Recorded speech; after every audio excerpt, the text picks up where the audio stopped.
Baakiyalakshmi serial இன்றைக்கான promo part 1 இந்த பதிவில் பார்க்கலாம். பாக்கியலட்சுமி வீட்டில் கிச்சனில் வேலையாக இருக்காங்க. கோபி உள்ள பாக்கியா கிட்ட வந்து பேசுறதுக்கு தயங்கி நிற்கிறத பார்த்த பாக்கியா செலின் ஆஃபீஸ்க்கு போயிட்டான். ஜெனி மேலே குழந்தைங்களோட இருக்கா, அத்தை அந்த ரூமில் இருக்காங்கன்னு சொல்கிறாங்க.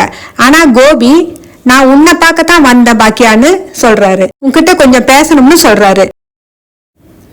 அதுக்கு பாக்கியா என்ன பேசணும்னு கேக்குறாங்க. இனியா, ரித்திஷ், உன்னோட ஃபர்ஸ்ட் ரெஸ்டாரண்ட்டை பத்தி நீ ஆரம்பத்துல எவ்வளவோ சொன்ன, நான் தான் நீ சொன்னதை நம்பலன்னு ஃபீல் பண்ணி பேசுறாரு. இனியா ஏதாவது பேசினாலான்னு கேக்குறாங்க பாக்கியா.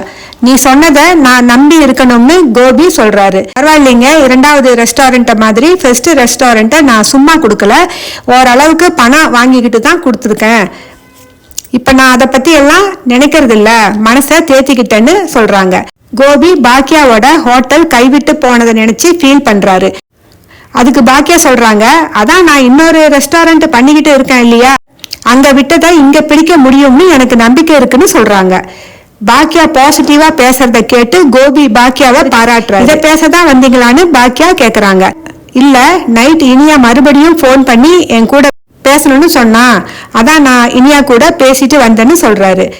பாக்கியா, நான் இனியா சொல்றதெல்லாம் கேட்டு ரொம்ப ஷாக் ஆயிட்டேன், ரொம்ப குழப்பமா இருந்துச்சு, என் பொண்ணு கல்யாண விஷயத்துல ரொம்ப அவசரப்பட்டுட்டனோன்னு நினைக்கிறேன்னு சொன்னதும் பாக்கியா இப்படியெல்லாம் ஃபீல் பண்ற அளவுக்கு இனியா என்ன சொன்னான்னு கேக்குறாங்க. இனியா என்கிட்ட சொன்ன விஷயம் உனக்கு தெரியக்கூடாதுன்னு என்கிட்ட சொன்னா, ஆனா என்னால உன்கிட்ட இதை பத்தி சொல்லாம இருக்க முடியல, தெரிஞ்சா வருத்தப்படுவ, ஆனா நீ இனியாவோட அம்மா, நீயும் கண்டிப்பா இதை பத்தி தெரிஞ்சுக்கணும், அதான் உங்ககிட்ட சொல்ல வந்தேன்னு கோபி சொல்றத கேட்டு பாக்கியா என்னமோ ஏதோன்னு துடிச்சு போறாங்க. இத பாருங்க, சுத்தி வளைக்காம என்னன்னு சொல்லுங்க, எனக்கு ரொம்ப பதற்றமா இருக்குன்னு துடிக்கிறாங்க பாக்கியா. ஹோட்டலுக்கு வந்து இனியாவை கூட்டிக்கிட்டு போகக்குள்ள இனியா ஆகாஷ் கூட பேசிக்கிட்டு இருந்ததை பார்த்த நித்திஷ் வீட்டுக்கு போனதும் ஆகாஷ பத்தி கேட்டிருக்காரு. இனியாவும் ஆகாஷ பத்தி சொல்லி இருக்கா. சந்தேகப்பட்ட நித்திஷ் இனியா சொன்னத அவங்க பேரண்ட்ஸ் கிட்டையும் சொல்லிட்டாரு. அதுக்கு பிறகு எல்லாருமே சேர்ந்து இனியா கிட்ட ஒரு மாதிரியா பிஹேவ் பண்றாங்களாமா. ஒரு மாதிரினா அப்படின்னு பாக்கியா கேக்குறாங்க. யாரும் முகம் கொடுத்து கூட இனியா கூட பேசுறது இல்லையாமா. ஏற்கனவே உன்னோட ரெஸ்டாரண்ட் விஷயமா இனியா மேல கோபமா இருக்காங்க, இப்ப கொஞ்சம் டிஃப்ரெண்டா பிஹேவ் பண்றாங்களாமா. நான் இனியா அலற மாதிரி கனவு கண்டேன், அப்ப இருந்தே எனக்கு ஒரு சந்தேகம் இருந்துச்சுன்னு பாக்கியா சொல்றாங்க. நான் ஏற்கனவே அவளுக்கு போன் பண்ணி நல்லா இருக்கியான்னு கேட்டேன், அவ என்கிட்ட நல்லா இருக்குன்னு தான் சொன்னான். நீ ஏற்கனவே ஹோட்டல் விஷயமா ரொம்ப கஷ்டத்துல இருக்கிறதால அவ உங்ககிட்ட சொல்லல, அவ உங்ககிட்ட சொல்லாம இருந்துட்டா அப்படின்னு சொல்லி கோபி சொல்றாரு. இனியா கேக்குறா, எனக்கு எதுக்கு டாடி இந்த கல்யாணத்தை நடத்தி வச்சிங்கன்னு.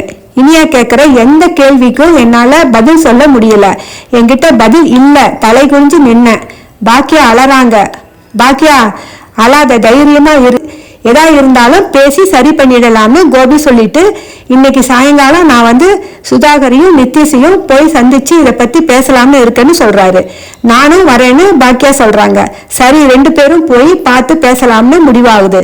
இனியா கிட்ட போன் பண்ணி எதுவும் கேட்காதன்னு சொல்றாரு கோபி. கதறி அழுதுகிட்டு இருக்கிற பாக்கியா கிட்ட சொல்லிட்டு கோபி அங்க இருந்து போயிடுறாரு.